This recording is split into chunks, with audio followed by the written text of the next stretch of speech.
Alex York. I'm Daniel Buckley. This is Torn Light Records. We've been around for about 5 years, recently moving up into the Gas Lake district of Clifton. Started 5 years ago in Newport, Kentucky, in a small space some people would kind of call the size of their closet. Moved up 3 different stores to now. This was both Alex and I's first venture into working at record stores. We never worked at one prior. We've been friends for a really long time, and we've traveled the U.S., saw record stores that we really liked, and things that we didn't necessarily have here, but we wanted to emulate here because we felt like Cincinnati had a need. So we kind of teamed up, and now we're here. When we first opened, we only carried punk, metal, experimental. I think that's it. Yeah, that's literally all we had. We maybe had 50 rock records. Yeah, a handful of funk records. Yeah. Just because every other store has all those things, and we wanted to try to expand. Once we started having those things in the store, we're like, oh, people would come here and actually buy the staple kinds of things. And also our taste in music changed so quickly after opening the record store. It's constantly evolving. Yeah, especially with funk and jazz, we got deep, totally obsessed now. Yeah.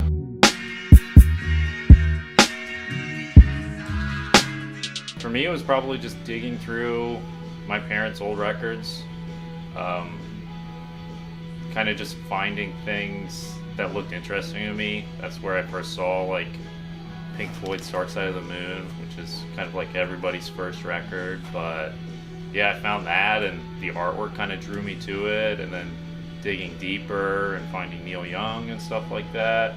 And then eventually, probably when I was in high school, I started going to Everybody's and Shake It and seeing that there's so much more out there. It probably started around age 15, 16 when I was in high school. I probably started collecting seriously around the same time. I got my first record player when I was super young. I recently, a couple years ago, asked my grandmother. She said I was 8 or 9 when I got their old turntable, but it was just weird to me. That's the only reason I liked having it. I thought it was weird to put a record on and watch it spin around.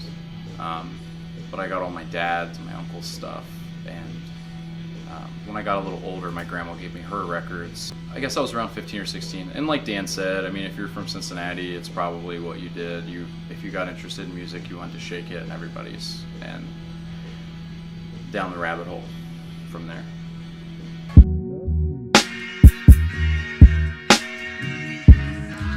This is probably the proudest article that I own in my entire life. It's an original of Bastard Wind of Pain. It's a rare Japanese 80s hardcore. It's, for a lot of people, it's genre defining as far as hardcore punk is concerned. It spans metal, punk, everything, and it's a pure example of what punk can and should be. So yeah, finding this and getting in my collection was a really cemented me as being I'm out to find rare and important records. So that's probably the big one for me. How much did you pay for it? No, I'm just kidding.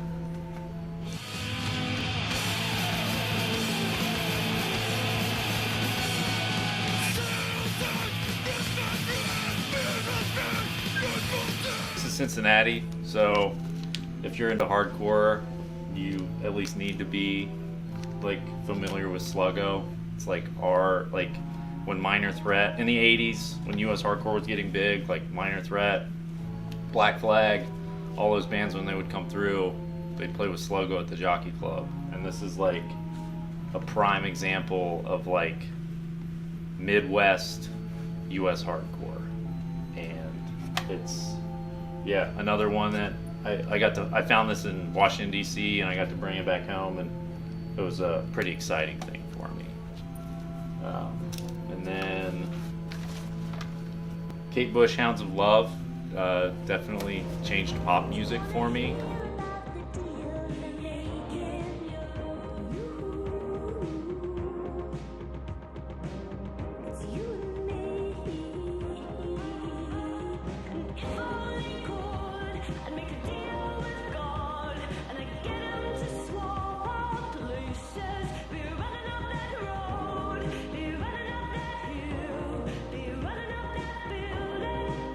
Kind of let me understand that like it didn't need to be like formulaic. It could be weird and avant-garde and experimental, and she did what she wanted to do, and she pulled examples from all her surroundings and used other people to create music that has honestly never been made before, and in my opinion almost not even replicated yet.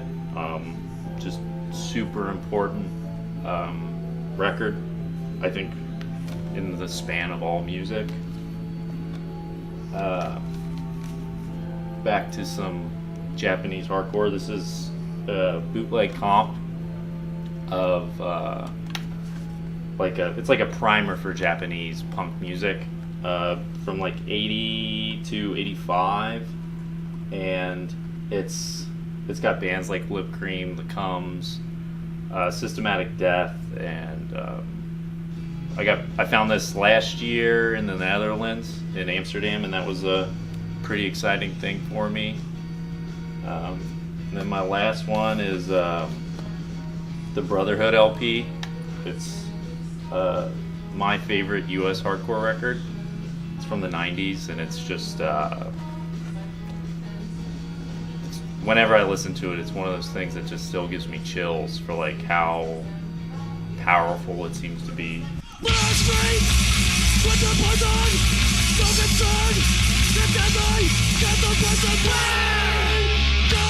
Like one of the best Seattle bands, best West Coast band, great record.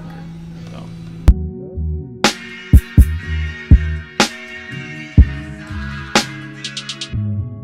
This is Coil. This is a box set of Ape of Naples and The New Backwards. It's a UK industrial, experimental, ambient, sometimes pop music.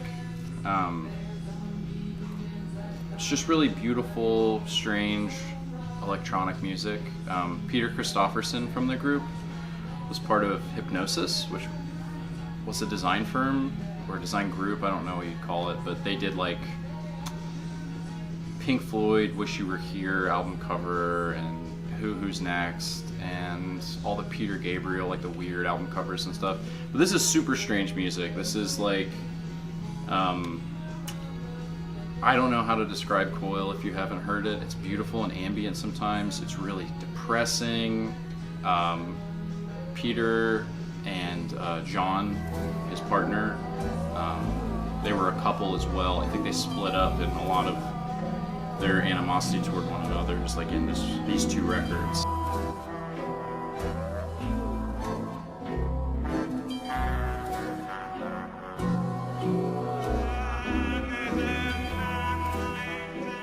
I also brought Art Ensemble Chicago,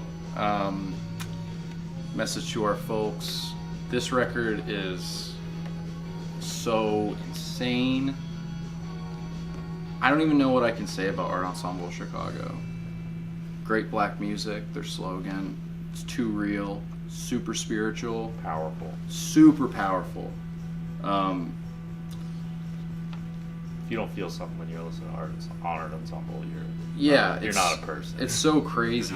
The first track, they do Old Time Religion.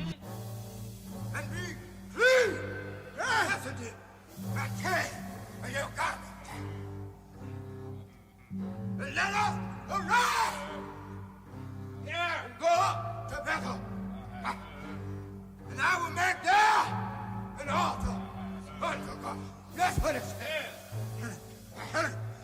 And it's, I don't know, man, this conjures up like a lot of feelings for a lot of my my black friends especially, but like this is like, I saw Roscoe Mitchell and I watched my friends crying when he played, and it was like, it was super special, and I think this record's insane. And it's also crazy because they go from these like really like spiritual 1800 sounding chants to a Charlie Parker track and just rip through it, and then go to a free jazz cut that Roscoe wrote, and they evolved over time. It got weirder and weirder, and the record that just came out, which we have copies of here, is like actually Eddie Kwan from Cincinnati actually plays with them now, which is, it's just Roscoe now at this point, I guess. But super important free jazz avant-garde music, and it's super heavy. In the same series, I brought this record, and I'm gonna say his name wrong because he's French. Michel Puig, maybe? I'm not sure, but this record's really strange. It's compositions, but they're avant-garde compositions. It's like really operatic. People playing things like pieces of metal, broken pianos, singing, a lot of weird field recorded sounds like in a studio. And it's very early for that kind of stuff. I guess within the first couple decades anyway. I think this came out in the early 70s, but this is a really strange record. It sounds like a horror movie soundtrack or something, but this guy's just a lunatic, I guess. You know, there's no movie for it. He's just his vision. Classic, Velvet Underground, Nico, Andy Warhol. I found this for super cheap, and it's an unpeeled one. The banana's gone, and they're my favorite U.S. psych band or rock band of all time. I think they're perfect. It's like proto indie rock, proto, well, it's not proto, it just is noise music too. It's psychedelic, it's drone, it's drug music, it's everything I like about music. This is a prized possession, Ramp, which is a Cincinnati funk soul group. Kind of all about the grooves. Produced by Roy Ayers. They do Everybody Loves the Sunshine better than on Roy's records, in my opinion. And they're from Cincinnati, so gotta rep it. And I found this at a thrift store, and it's a super, super rare record, so kind of wanted to humble brag a little bit too. But yeah, Ramp. Listen to Ramp from Cincinnati. That's amazing. Like, I think total